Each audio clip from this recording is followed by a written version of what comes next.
கரூர் சம்பவம் குறித்து முதல்வர் கருத்து சொல்வதென்றால் இது பிரதான எதிர்க்கட்சி அனைத்து இந்திய அண்ணா திராவிட முன்னேற்ற கழகம்.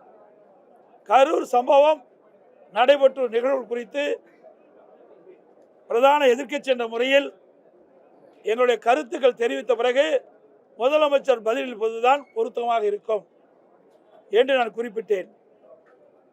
சட்டப்பேரவைத் தலைவர்கள் 56 விதி எண் 56 கீழ் பேசுவதற்கு வாய்ப்பு கொடுக்கிறேன் என்று சொல்லிவிட்டு உடனே முதலமைச்சர் அவர்களை அழைத்து நீங்கள் அரசனுடைய கருத்தை குறிப்பிடலாம் என்று அவருக்கு அனுமதி கொடுத்தார்.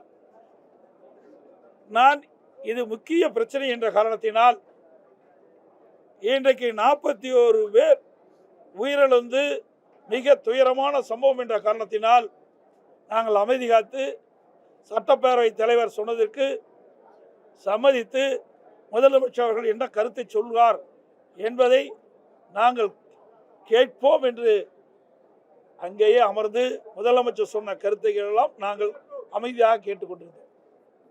அவர் இந்த திராவிட முன்னேற்ற கழக அரசு இந்த கரூர் நிகழ்வு குறித்து என்னென்ன நடவடிக்கை எடுக்கப்பட்ட என்ற விவரத்தை தெரிவித்தார். அதுக்கு பிறகு பிரதான எதிர்க்கட்சி என்ற முறையில் பேரவை விதி 56 கீழ் நான் பேசுவதற்காக அனுமதி கேட்டேன். அனுமதி கொடுத்தார்கள்.